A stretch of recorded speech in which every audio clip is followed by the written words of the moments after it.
to Vibe Sports Talk episode 7. I hope you guys are ready to sit back, relax, chill out, and vibe out with us. I'm Matty Bearcat. Jordan Huey. And, we got a nice little episode today. Nothing too crazy for y'all. We gonna get this shit rolling real quick, you feel me? We're gonna get right on into it, and we're gonna go through some pain for myself right now. The Raiders, this last weekend. Had me fooled. I'm disappointed in myself. I'm out here calling them a wild card team, this and that. The typical Raiders. Back to their old roots, fooling all of us. What a shit show that was. Oh my God. What do you have to say, Jordan? Yeah, I'm happy we're starting with this so we can get it over with. But, that game was all around bad. From the jump, you could just tell there was some not right on the day and shit. As you could see from the final score and everything that happened, from the jump, it was not our day, and that was just rough to sit through.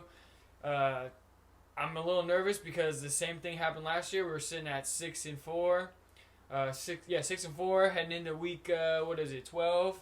And I was like, oh yeah, or week 11, oh yeah, we're looking real good. We had the Jets on the schedule, oh yeah, we're gonna make some real moves. And then we got blown out by the Jets. Went on to finish the season 1-5 in our last 6. I don't think the same thing's gonna happen this year, but that was not good to see. And the biggest thing that scares me now is we have the 0-11 Jets this week. That's going to be the Jets' first win, ladies and gentlemen. No, it is not. Clock it in right now. It's going to be their first win. The Las Vegas Pretenders is what they are to me now. No. Forever. And No. forever will be. Let me first say, we are not going to lose to the Jets. But if we do, please send me the best mental help y'all can find for me because I'm going to need it. If we lose to the Jets, I'm going to go dig a hole, put myself in the hole, and have my boy Matty here push a fat boulder on top, and I'm just going to live under there. Because if we lose to the Jets, I swear to God, I'm going to lose my mind. Get the gas ready, get the tractor ready, because we're going to have some bearing to do on Monday, ladies and gentlemen. It's going to happen. Adam Gase, baby. I'm excited for you, boy. We're going to get the first one against the Pretenders. Oh. Nah, we're still the one good thing about the Raiders, as long as we handle business this weekend, because like I said, if we don't, I'm going to have a mental health emergency. But if we handle business, we have our own fate in our hands. We get to play the Colts and the Dolphins, who are one game ahead of us in wild card contention right now. We own the tiebreaker on the Browns, who honestly we'll get into in a little bit. I don't know though. Can you guys now? This is the Dolphins. You guys can't sleep on a team like this anymore. Oh yeah, no, I wasn't sleeping on the Dolphins. Every single team in the NFL do you guys now. Big contenders. The thing that this has showed me this last weekend with the Raiders is we can beat anyone, but we can also lose to anyone, which is why this Jets game is scaring me a little bit. Not gonna lie, with their own 11, I don't want to be the first team to lose to them because I will have a breakdown.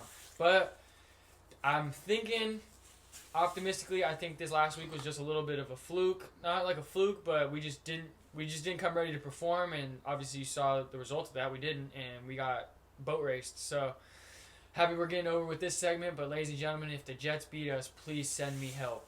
Please. But help will be on the way. Don't you worry. Yeah. So it's gonna happen. That's it for the Raiders. That's it for the Raiders in this episode. Let's get on to your Arizona 49ers, Matty. How you feeling after a nice little win against the Rams? Let me tell you something. No quarterback, ladies and gentlemen.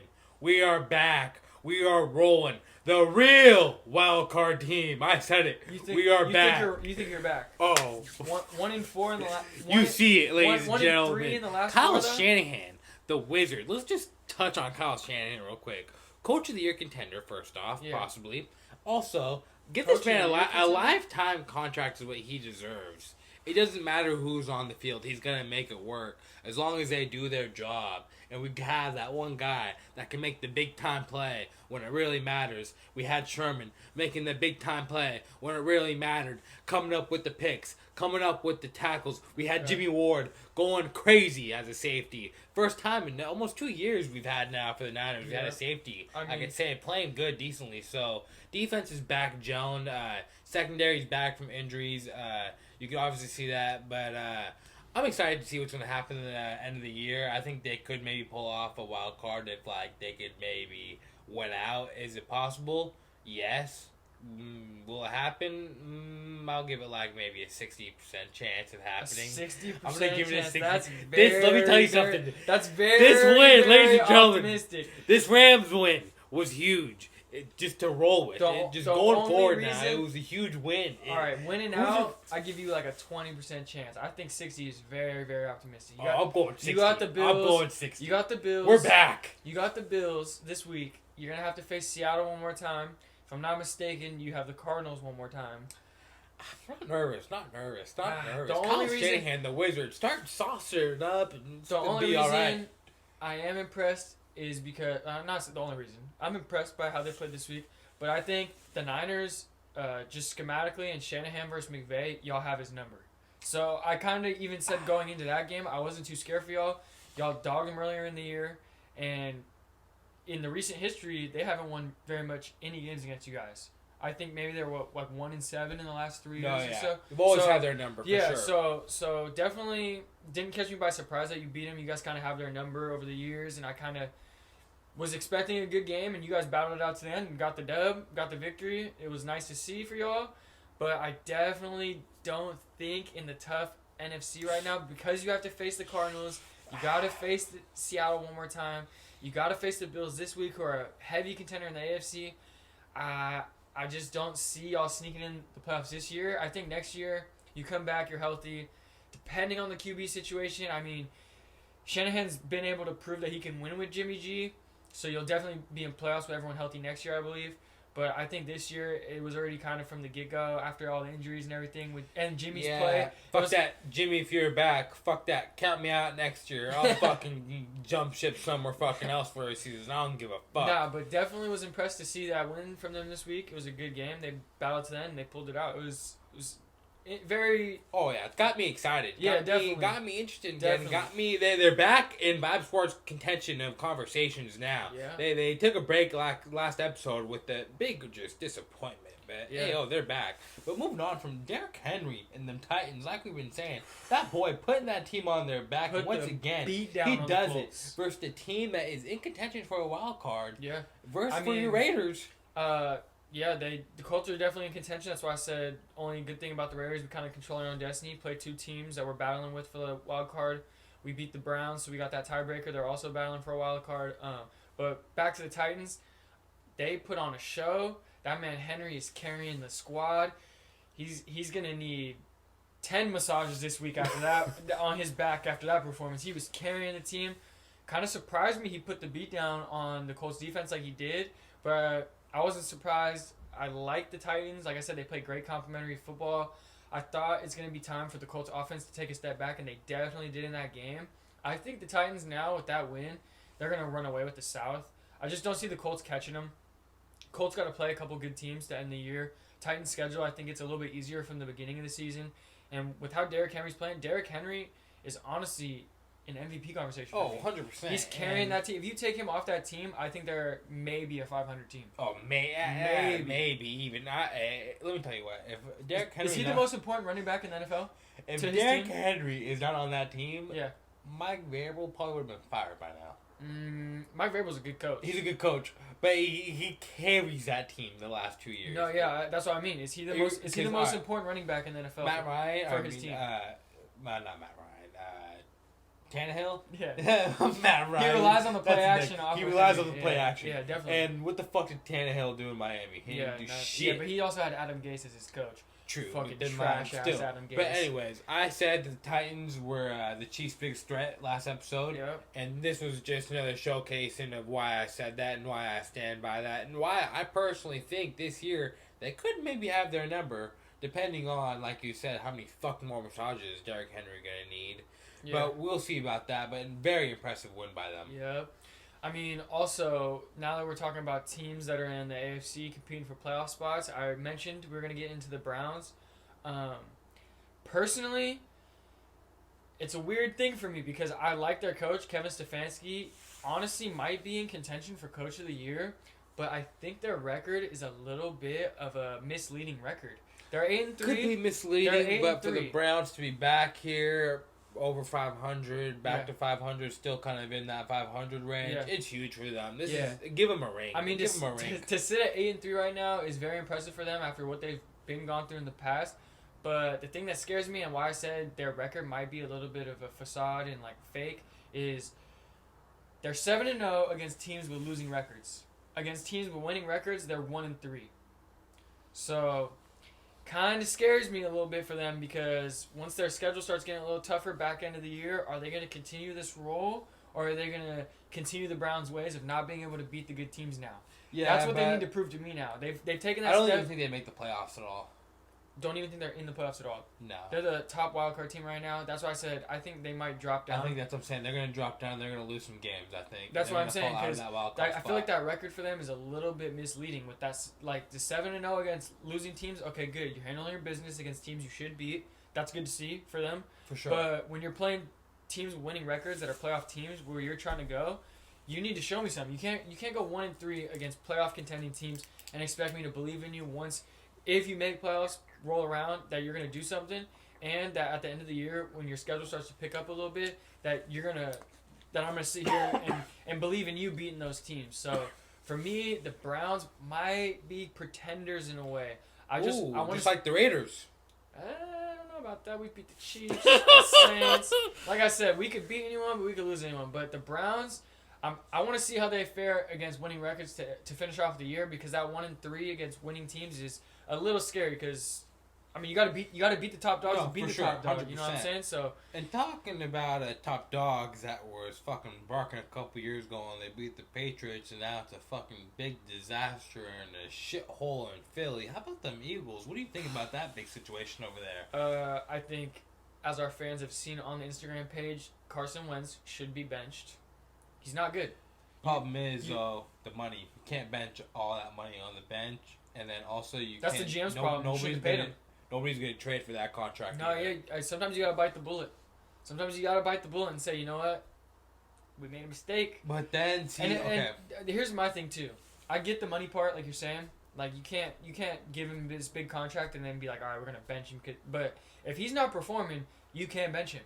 No, yeah, for sure. You know what I'm saying? And when you're going to but you're going to spend a second-round pick on a guy like Jalen Hurts, who has shown that he's a good quarterback in college, obviously, and now but you're spending that much draft capital. A second-round pick is very valuable in the NFL. Oh, 100%. If you're going to spend that on another quarterback when you just signed a guy to a big deal, what does that tell you about that guy? To me, you're not that sold on him. You gave him the contract because he's showed flashes, but you're not 100% sold. I don't think that's it. I think they're sold on him. That's why they took him in the second round. No, I'm saying they're not sold on Carson. Oh, Carson? Okay, but this is what I think that's why is with Carson. No, for sure. Okay, but this is why I thought you were saying that they weren't sold on Hurts. That's you why take Hurts in the second round, that tells me you're not sold on Carson Wentz. Oh, no, for sure, 100%. Why are you going to give out a big contract to a guy and he's going to... I get that, but with second round pick, the Philly, you get a good guy. The problem is, though, where I feel like why they haven't put Hurts in to start is they're, one game back from being a first? Yeah. All right, so you're one game back. Still in contention. You want the what is there, 4 weeks, 5 weeks left? Yeah. All right, so you can still win the division with Carson Wentz. Mm-hmm. Now, the problem is he's playing like shit. Obviously, we all see it. Now, you put Jalen Hurts in, basically throwing him to the fucking wolves with the same offensive line. That's trash. Everything is trash. Yeah. You're literally just changing the quarterback. Yeah, well, the scheme changed a little bit, but in reality, it's still the same players. Yeah, I agree. And what if he's ass? Then your fucking whole project of the second round is now a disaster after 3 games? Because if he's a disaster for 2 games, you're not gonna let him keep going. Yeah, you're not gonna just let that $56 million just keep right on the bench while your fucking second round draft pick second round is just shit in the bed now for 3 weeks. No, I feel it. So it's like I feel like that's just a tough situation. I feel it's a tough situation, but they put themselves in that situation, in my opinion. Definitely. And it's like, honestly, might need to be clean house after this. I think in the offseason, you might, even though Doug Peterson won you a title, he's made some very questionable decisions lately. Oh, for sure. And with the GM, Howie Roseman, very, very poor drafting over the last years. Oh, the contracts 100%. He's given out, including Wentz's, that he's given out to guys, haven't worked out. So, how about that D-line he overpaid, too, after that Super Bowl run? Yeah, he overpaid for Malik Jackson in free agency. That's what I mean. He would try to get Bennett. Did he try to get Bennett, or was that during the Super Bowl run? He had Bennett during the Super Bowl run. But still, that's what I'm saying. Like, his draft history is very shoddy. He's got bad contracts that are shoddy. It's just looking bad at this point. I think the Eagles need to do something that is going to change the whole culture that's in Philly. Like, it can't be just we're just going to get rid of just the GM. Oh, we're just going to fire Peterson, have Wentz with this crappy GM. Like, you need to really sit back and look at it from a situation, if you're the owner, Jeffrey Lurie, and say, all right, do I need to clean the whole house? Do I need to maybe get rid of the GM and the coach, and Wentz will bounce back? But now, that whole thing with Wentz is you wasted a second round, not wasted, but you spent a second round pick on Jalen Hurts. So why would you do that if you thought Carson was your guy? And if Carson's your guy, then you're going to have to trade him, I think. Because you're not going to just let that kind of talent just ride on your bench. Especially because it's always nice to have a good backup. And you're always going to have the controversy. But to get spend a second round pick on just a backup, it just doesn't make sense. You can get a solid backup in free agency that's a vet. He's been around the league. Give him a 1 year, $2 million. He'll be there. Yeah, you know what I'm saying? Like, you can get guys like that to be your backup. You don't need to spend a second round pick for a backup quarterback. Second round pick shows me they want him to be more than just a bench backup. They want him to be the possible guy, and that's why I'm saying I don't think they're sold on Carson. I don't know if Doug Peterson wanted Carson over Nick Foles after that season, but the GM did. I think that's why there's a little bit of butting heads. I think the owner wants one thing, the GM wants one thing, the coach wants one thing, and the players are paying for it. I think they need to get it all on the same page and figure it out in Philly, because Philly right now is a shit show. It is. And also that has been just taking a big, huge step back that we've been on the high as a show is the Arizona Cardinals. Yeah, I mean, 2 straight losses. Officially, our stepbrothers. Yeah, the Arizona 49ers and the Arizona Cardinals. But, I've had high hopes for the Cardinals all year. They started off super hot. These last 2 weeks, they've taken a little bit of a step back. I don't know if it's because maybe guys are figuring out Murray and the scheme. Maybe they just had some tough matchups and they just didn't perform up to par. But they've definitely taken a little step back, and it's got me a little nervous because I definitely picked them as my sleeper team for this year to make some noise in the playoffs. And they're sitting right on the cusp. They do play in the toughest division too, which doesn't help. So definitely interesting to see if the Cardinals this week can maybe bounce back or get back on a roll and win a couple in a row and get going in the NFC West again. But I think they're gonna figure it out. They've showed me that they're a good team. I don't think they're gonna just completely go on this downhill definitely not going to go on a downhill. You know I think it's just, like you said, I think they went on a nice little run, and now they're just kind of going back down. Was on a high, now going down. Now they'll kind of pick it up again and kind of just be winning and losing. They're kind of similar. They're kind of similar to the Raiders for me. Oh, 100%. Definitely, this is the Raiders in the NFC. Definitely, they were both 6-3. They both lost 2 in a row now, and they're looking like... Are they going to be a team that's the serious contender we thought they were, or are they going to kind of, start to slide before they're out of playoff contention? So 100%. I definitely see them figuring it out, though. A team I want to catch up on real quick is my Super Bowl pick. And another disappointing week by 3 fucking points. And let me tell you something. Bruce Arians. If we're not Super Bowl champions, you're fired. I think Arians is done after his first year with Brady. Oh, 100%. There's lots of reports going out saying that Brady does not think he's getting too prepared for the games. The coaching staff isn't. And this is, I believe, the second or third game now they lost by 3 points. And they've had a couple bad blowouts, too. A couple times, they got very blown out bad. a couple times. By some teams, too, that aren't, all that impressive. Saints blew them out. That's impressive. Saints and who else? It was earlier in the year they got blown out by someone pretty bad, I remember. It was like a 2-3 touchdown loss, honestly. And it was looking like, are they going to be that? Honestly, I think the funniest thing about this whole thing is, when did the Tampa Bay Bucks start to sputter out and have problems?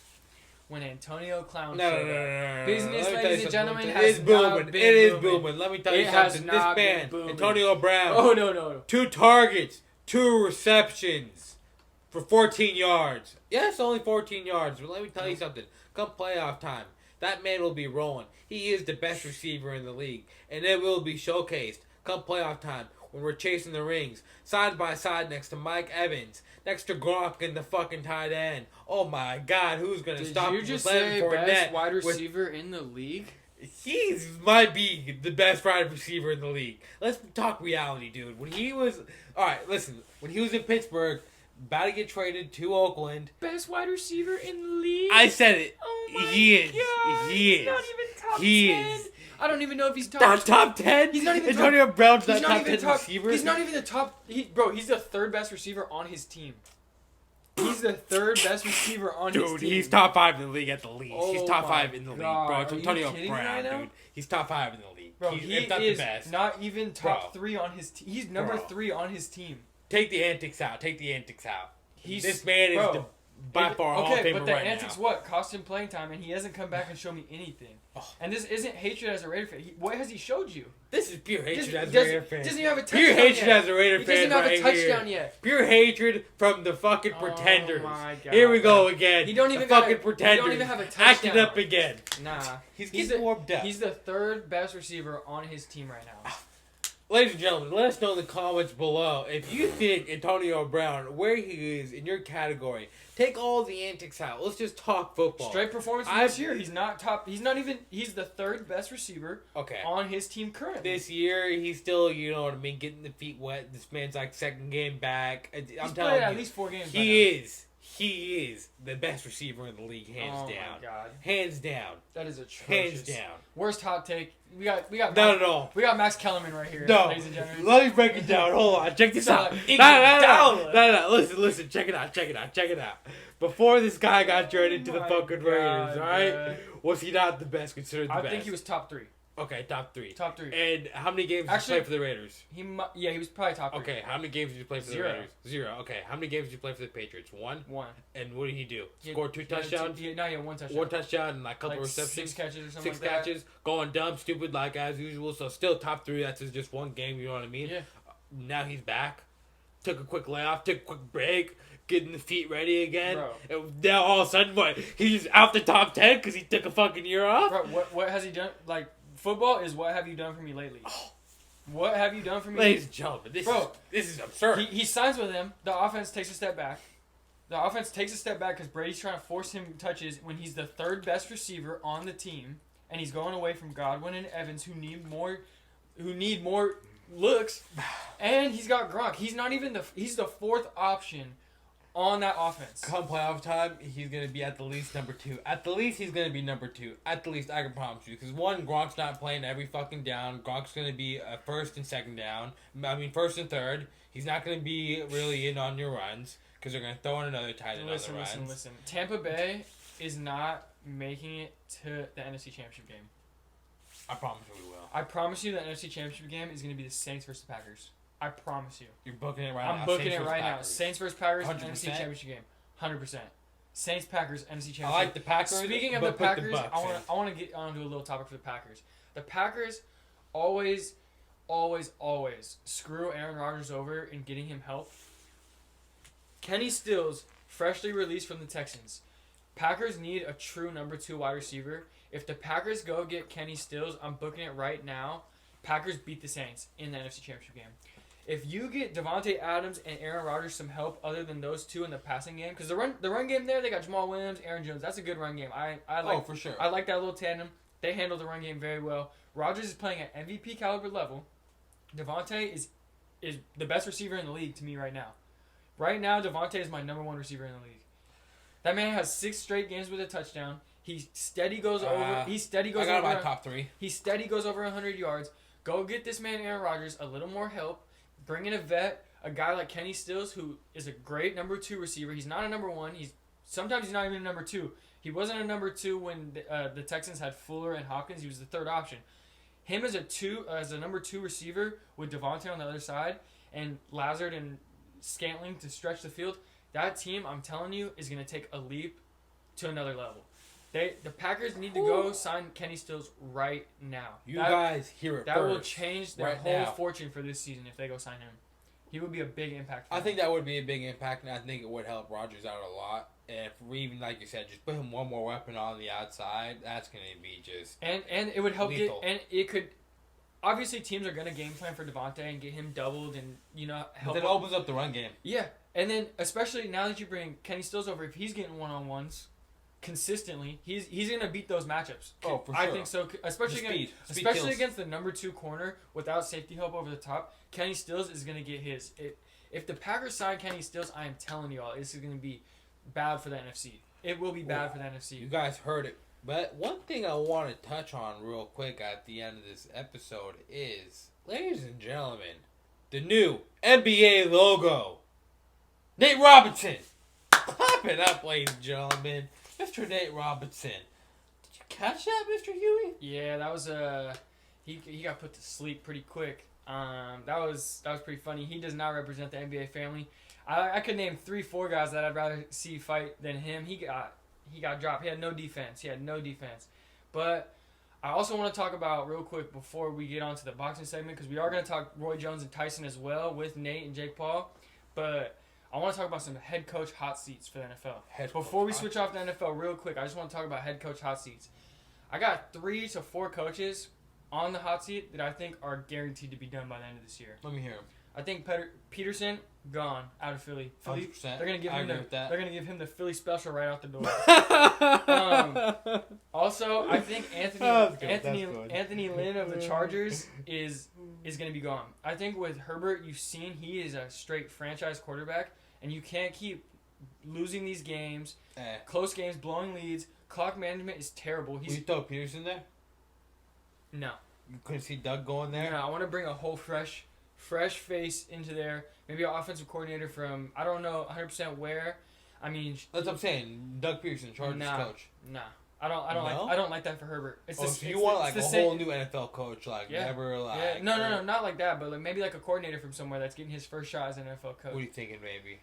Anyone on top of your head you really? I mean, the one guy that every team should be throwing the whole bank account at this offseason is Eric Bieniemy from the Chiefs, offensive coordinator. Every team should be knocking on his door. I have another name for you. Let me hear it. Not even just trying to be biased, I'm a Niners fan, but defensively, Robert Saleh. I think he's going to be in the conversation for some head coach. Okay, I hear you. But that's going to be like a Detroit Lions type job. I think Robert Saleh is going to go and look for the team that has the best defense in place already. That's what I'm saying. That's going to be like a Detroit Lions, I feel like, type of job. Not that they have the best defense, but they have the cap to go maybe build. He has a quarterback there that he could, get an offensive coordinator and just kind of rely. Yeah, a vet guy. Exactly, where he can just go and just focus on the defense type of situation. Personally, I kind of like Atlanta for Robert Saleh. Really? Yeah, because look, they got Matt Ryan. Offensively, I feel like you're gonna want an offensive head coach to go there. See, but that's the thing. Like you were saying, Ridley, that's what you were saying. But that's why I think it would work. Saleh is good at coaching up defenses, right?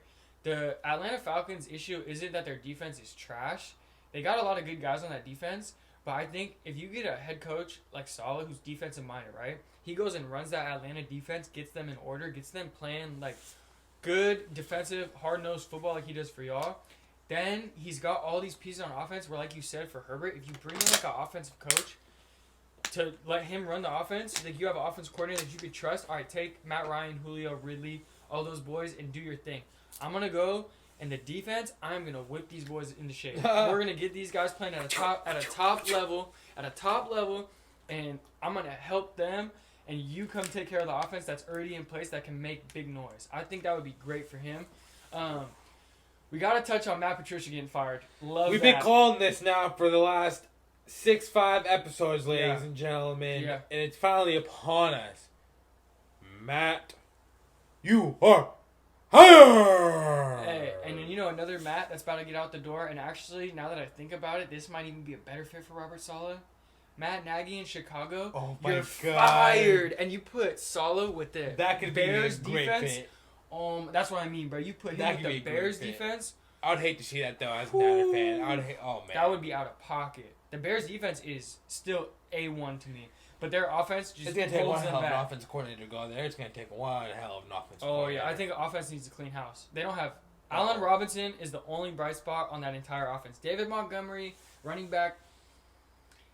It can do for now while you fix other bigger pieces like your quarterback. He shows flashes, so you could stick with him for a little while. Allen Robinson, obviously that's your diamond in the rough on your offense.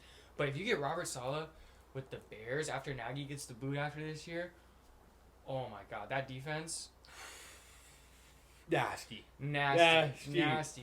And I think those are probably the only coaches. Peterson, Gase, Nagy, and Anthony Lynn are probably going to be out the door. I think One other name, this might be the last coach that's even on the hot seat, is Doug Marrone in Jacksonville, 1-9. Oh yeah. I think he finishes the year because they want to get the high draft pick. They want him to tank them into oblivion so that they could possibly get Trevor Lawrence. Think about it. They're 1-9. The Jets somehow win a game somewhere down the stretch. They're not. Raiders, just coming up week. No. They're not getting Trevor Lawrence. They're not getting it. Whoever is picking first is going to get Trevor Lawrence. So, I mean, all those coaches better watch themselves because they're all on the hot seat, and it's going to be a very interesting finish for these coaches at the end of the year. Real quick before we move on from the NFL MVP. A little more halfway through. Who you got? I mean, obviously it's a QB award. Mahomes probably going to win it, but not my sleepers, but my other two guys on that list right now that are battling for that MVP are Derrick Henry, put the team on his back. 100%. You know what I'm saying? And there goes that man. Aaron Rodgers. Oh, man. The cannon. Aaron Rodgers. That's what I'm saying. You give him Kenny Stills too. It'll be a wrap. It's a wrap. The Green Bay's going to run the NFC if they get Kenny Stills too. That offense will open up even more than it already has been. It's going to be a wrap. For sure. Straight up. But let's get back to what you were saying earlier. Night, Nady Nate. He got put to sleep. Oh my God. What an embarrassment just to the NBA and just to everybody that he was texting the group chat, NBA group chat for the Miami Heat, I think it was. He had Steph Curry hitting him up on Twitter Steph talking Curry, about, oh, you're going to shock the world. And Curry said, yup, you are. After you get slept. Nah, but if I got to schedule another NBA player to get into a fight, hear me out here. What are your thoughts? Can I guess who? Yeah. Are they currently playing? Yeah. It's a real dog. A real dog? It's a real dog. Where, plays down over in South Beach. Oh, South Beach. Who are you about to say? I was going to say Dame. Nah. Oh, Dame likes boxing, but I don't think he would because he takes basketball too serious right now. Maybe after his career, but he takes... Jimmy? Fuck Jimmy. Jimmy takes basketball... Fuck someone Jimmy up. Takes basketball too serious, but Dame or Jimmy in the ring, bro, like... Fuck someone up. You ever heard of James Johnson? Small forward. He's on Minnesota right now. He was previously with Miami and last year played with maybe I don't remember who he played with last year, but he's a former. His whole family is like black belts in the past. He's 20-0 in kickboxing and 7-0 in MMA. I would love to see him get in a ring with Jake Paul and just put that man down. But yeah, that fight was very disappointing by Nate, man. Got put to sleep. And then let's touch on this. Big Mike. Dude, I mean, you still seen the power like we've seen in those Instagram videos, but like I just didn't like how it felt like the ref was just letting him just like throw off a couple body shots, clinch up for 2 minutes. Like the rounds are like 2 minutes. Like for sure. Break that up or what? Let him get it off. Like, definitely though, it was kind of entertaining. You know what I mean? It's great to see. They do it again. I'll watch it again. Yeah, I'm not buying that shit again. Oh, but I'll definitely, whoever's getting it, I'll be at their house. Yeah, facts. Whoever pays for it, I'll go watch it. I'll be there. But I ain't personally buying that shit. What do you call it? But it was definitely, you know what I mean? It is what it is, but... It's always great to see the GOATs get back into their for sure. Where they made the bread and butter, you know what I'm saying? Like you said, from the Instagram videos where they're making it seem like I was ready to see some fucking CTE hits. Yeah, I was waiting to see someone on the canvas like Nate Robinson in that fight, so... It was kind of a little bit of a letdown, but it was great to see Mike back in the ring. That was my first time getting to watch him live, so... same. So like probably for a lot of us. Yeah, for a lot of people that watch us. Yeah, a lot of people that watch us. That's probably our first time. So it was a little bit of a letdown. How it was kind of like boring because like I wish I could go back in time and watch him in his prime in the ring. Like that would be crazy. But I mean I gotta give props to Roy Jones and Mike for even getting in the ring at the age they're both at. Like they're well past when they should be in the ring in my opinion. But it was great to see. I think like these little like YouTube NBA players like GOATs coming back, I think it might just start to revive boxing a little bit. I think because boxing it's gonna start blowing up. Yeah, I think boxing just has trouble. The one thing I've always credited the UFC with, even though lately they've been having a lot of missteps, like getting matchups and having to cancel them and stuff, is boxing never really gives us the fights we want to see. I feel like no, 100%. You know what I'm saying? Like a lot of the boxing fights, fans are tweeting, "We want to see this, we want to see that, we want this," and they never get them.